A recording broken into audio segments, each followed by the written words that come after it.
Hello and welcome to the Social Talks. I'm Nick Forrester and today I will be discussing my mid-season thoughts on the ongoing F1 season.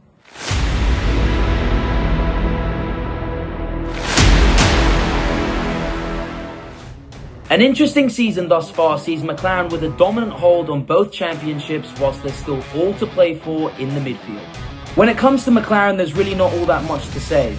Currently sat in first in the Constructors and leading with a staggering 559 points, more than both second and third combined, the real intrigue comes from the Drivers' Championship. Oscar Piastri leads the Drivers' Championship ahead of teammate Lando Norris by just 9 points. And going into the second half of the season, it's clear that this will be a two-horse race. A race in which I believe ultimately Piastri will prevail, mainly due to his composure. In the moments where the lights shine brightest, Oscar always seems to be unfazed, whilst Lando occasionally does seem to falter, such as in Montreal and Spa this year, as well as other races such as Russia 2021 where he could have taken his maiden win. Nevertheless, it will likely be a battle that goes right down to the wire, so don't be surprised if come Abu Dhabi, there's still all to play for. On the opposite side of the spectrum, Alpine currently sit dead last within the Constructors' standings, collecting 20 points so far this season, all of which have been from Frenchman Pierre Gasly. Outside a couple of fantastic drives from Gasly in Bahrain, Spain and Silverstone, it's been a torrid season for the French outfit. Alpine continue to look a mess as they have done for years. Not only is the car mediocre at best at most tracks, but there is also a clear issue with the second driver, as since replacing Jack Doohan, Colapinto has looked very poor and a shell of the former driver who showed sparks at Williams last season. This sees his seat already under jeopardy and may see him out of his seat by the end of the season, if not beforehand, if his performances do not improve come the second half of the season. With the upgrade in Barcelona being the only major one of the season and focus already being turned towards next year in 2026 with the new regulations on the horizons where they will become a customer team for the first time since their return in 2015, it seems as though Alpine's woes this season will continue. Just a fun fact, but the 20 points Alpine have collected so far this season is already the highest total amount that a team bottom of the Constructors has ever collected in F1 history, which has to be a good sign for competitiveness not only within the midfield, but at the back of the field. Next on to Aston Martin, who currently sit in 6th place following a season-high P5 and P7 finish in Hungary. A mixed first half of the season has seen this team either competing for points or right at the back of the field, depending on the weekend. If one thing is evident about this package, it's that it loves the street circuit.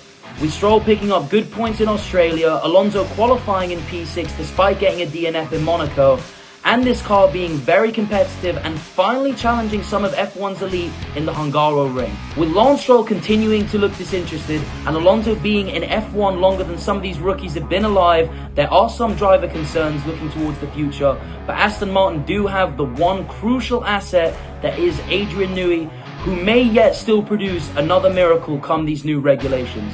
Results this year have also seen a gradual uptick hinting towards a potential fight for 5th in the Constructors within the second half of the season. The team they will have to beat to that is Williams, who outside of McLaren have been my team of the season so far. Since James Vowles' arrival as first team principal from Mercedes, this team has been on a steady upward trajectory and this season has been no different, with them currently sitting best of the rest. Alex Albon continues to thrive under this regime, picking up consistent points and showing what both he and his car is truly capable of. The same can't be said for Carlos Sainz, however, who's largely struggled to dazzle in blue and scored just 23% of Williams' points so far this season. It's evident that although this Williams car is rather quick, that it does have its limitations and requires a certain driving style that the Spaniard has yet to fully adjust to. His proven track record against former teammates and highly touted F1 drivers in Lando Norris, Max Verstappen and Charles Leclerc makes me think that he will eventually adjust, and once he does, will make Williams even more of a threat looking forward. Red Bull have continued their loop of having Max Verstappen getting the very most out of the car, whilst their second driver, in this case Yuki Tsunoda, wildly underperforming by comparison. The only difference being that this season the performance of the car has fallen off dramatically, at points even being slower than their sister team in the Racing Bulls. At this point, there can be no blame on the second drivers who continue to flounder, but instead the development of the car, which is clearly suited to one man and one man only, that being Max Verstappen. And even if he continues to bring the very most out of that car, it's extremely problematic in a Constructors' Championship where you need two drivers to win, especially in a more competitive field. This issue has been more clear this season than ever before, with Liam Lawson being ousted out of Red Bull after just 3 races and Yuki Tsunoda only scoring 6 points as a Red Bull driver so far this season. With the Japanese driver's exit already confirmed at the end of the season, and long-term presences of team principal Christian Horner and Adrian Newey no longer being there, Red Bull are definitely in the worst spot that they've been in throughout these regulations, and with the new ones looming, it is definitely a worrying time to be a Red Bull fan. Sister team Racing Bulls have quietly been having a decent year on the whole. 8th in the Constructors does not reflect this team nor its package, and the only reason they sit there is because other teams such as Aston Martin and Sauber have had triumphant results at some point within the season. Isaac Hadjar has thus far been my rookie of the season, continuously being in or within the points and slightly edging out teammate Liam Lawson despite having a fraction of the experience. As for Lawson, a treacherous spell at Red Bull alongside some poor initial performances at Racing Bulls made him at one point seem dead in the water in regards to a future in F1. However, recently the New Zealander has been able to gain momentum, scoring points in 3 out of the last 4 races. With there now being a seat up for grabs at Red Bull and Helmut Marko not being big on second chances as seen with Pierre Gasly, it seems as though that Hadjar is destined for the most cursed seat in F1 come 2026.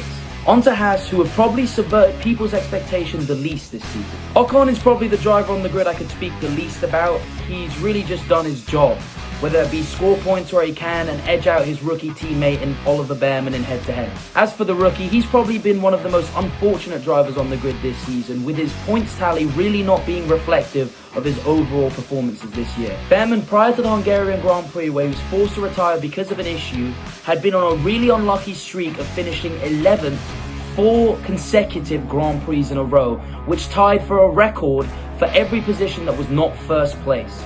His season can best be described as having major flashes but not being able to put it all together just yet. However, the makings of an excellent driver are certainly there. Now, as for Mercedes, highly touted youngster Kimi Antonelli came out the blocks absolutely firing, showing impressive consistency for a rookie. This all built up to a maiden podium in Canada, which is probably the hype. Since then, the Italian has only managed to score 1 point, which in a Mercedes is simply not good enough. Like Sainz, this seems to be a driving style issue, as Antonelli likes to be very aggressive on the brakes and take a lot of momentum into the corner, which opposes both Russell and the Mercedes. His performances will need to pick up and return to what we saw at the start of the season should Mercedes want to pit Ferrari to second in the Constructors.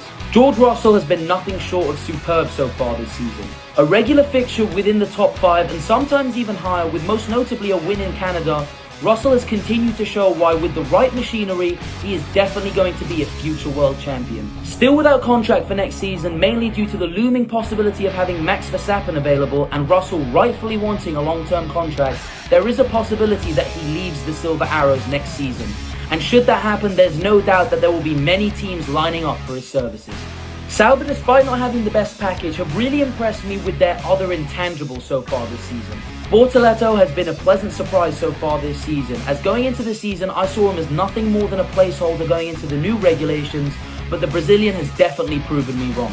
His qualifying has been particularly impressive, reaching Q3 3 separate times despite his senior teammate in Hulkenberg not being able to do so once. Speaking of his older compatriot, Hulkenberg's best performances have instead been saved for Sunday. Despite at times being very disappointing in qualifying, Hulkenberg has managed to use experience alongside very good strategy to gain really good results in Australia, Spain, and famously Silverstone, where he finally achieved his maiden podium after 239 race starts, the longest wait a driver has ever had for such an achievement. With the backing of Audi and new regulations coming, alongside having probably what is in my opinion the most underrated driver lineup in all of F1, Sauber/Audi will definitely be one team to watch come 2026.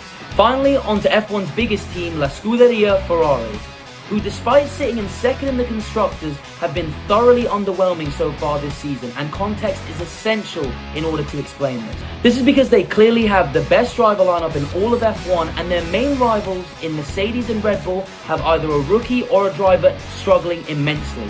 With all these factors considered, Ferrari should be comfortably in second place, but they aren't.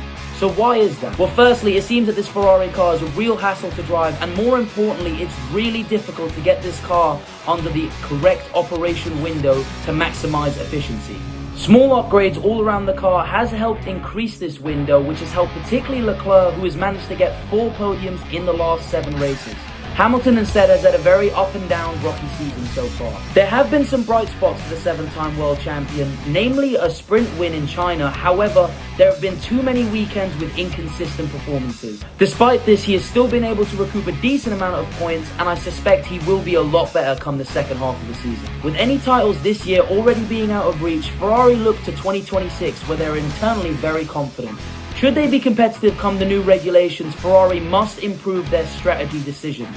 There still continues to be baffling strategy choices made at Ferrari, and next season it may very well be the difference between glory and misery.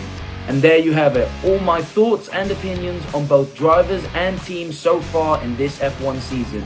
Next up, we've got the start of the second half of the season in the Dutch Grand Prix at Zandvoort.